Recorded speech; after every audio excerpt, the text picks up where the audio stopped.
Yes, ma'am. Whereas public safety is the top priority of any municipality and certainly is for the city of Memphis and this city council. And whereas the recruitment of a full complement of officers for the Memphis Police Department is critical to ensuring public safety.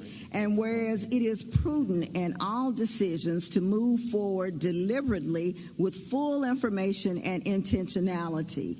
And whereas we know from a previous benefits task force and existing data that the current dearth of police officers cannot simplistically be attributed fully to loss of benefits or Memphis-specific factors. And whereas we have, as a city, experienced times with and without various forms of residency requirements, but have only once achieved a full complement, suggesting this is not necessarily the critical factor. Now, therefore, be it resolved that the council is eager to see positive, proactive methods for recruitment expanded to include studying bonuses for city employees who choose to reside in the city of Memphis and or a preference in the hiring process for residents of the city of Memphis proper.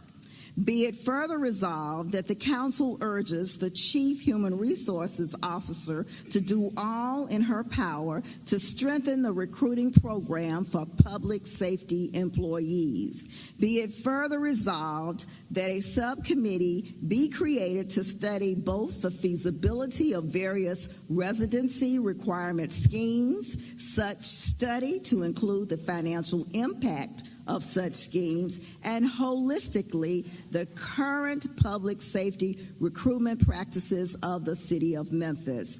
Be it further resolved that such committee include a minimum of, and I change this from A to 2, city council members to serve as chair and co-chair, the city's chief human resources officer or her representative, the director of police services or his representative, the director of fire services or her representative, a representative from both the police and fire unions, a representative from the mayor's office, and a representative from the Memphis Police Department's HR.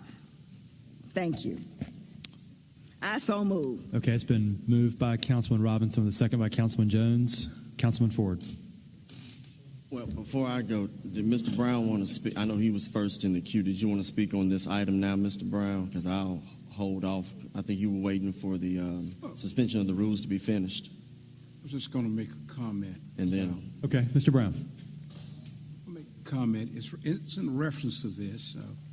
We just had a round of about the residence requirement, which it was not supposed to pass, because of the fact is, to get the best and the brightest, you have to work outside the boundaries of the city of Memphis. There are very bright, competent employees who wants to be firemen, paramedics, police officers here in the city of Memphis and also the surrounding areas. And the thing is that we waste a lot of time on this no nonsense for nothing, which I knew was nothing anyway. But the thing is that what we got to really offer, since the mayor is there, and since everybody's here, the council as well, better benefits. Better benefits. The benefits package got to be increased. There's got to be better incentives for police officers. There's got to be better OGI incentives for fire and police and our employees and the sanitation workers. Those are things that we're not doing. So where we came into this particular crisis was that we had taken away the 4.6 from the law enforcement personnel, the fire personnel, and the city employees as well. That was not right. Really, it was criminal, because they had signed a contract for what their wages was going to be, what their benefits were going to be, and at the same time is, even this legislative body let a mayor, who was a mayor of this city, get away with a criminal act of taking away from law enforcement, fire, paramedics, sanitation workers, and all the city employees, 4.6.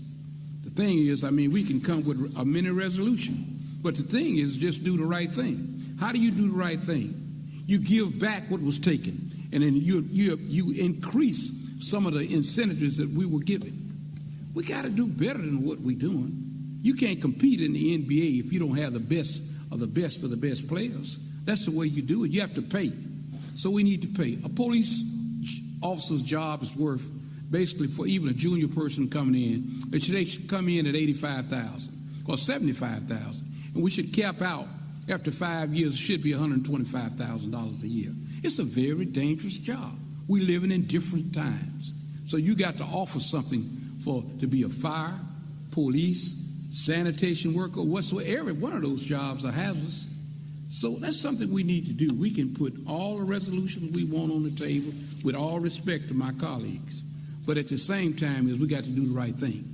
They get good police officers, good firemen, good sanitation workers, good all of the city employees, even administratively, we got to be able to pay. You must pay the quality of salary. The compensation has to be quality. Thank you. Thank you. Vice Chairman Ford.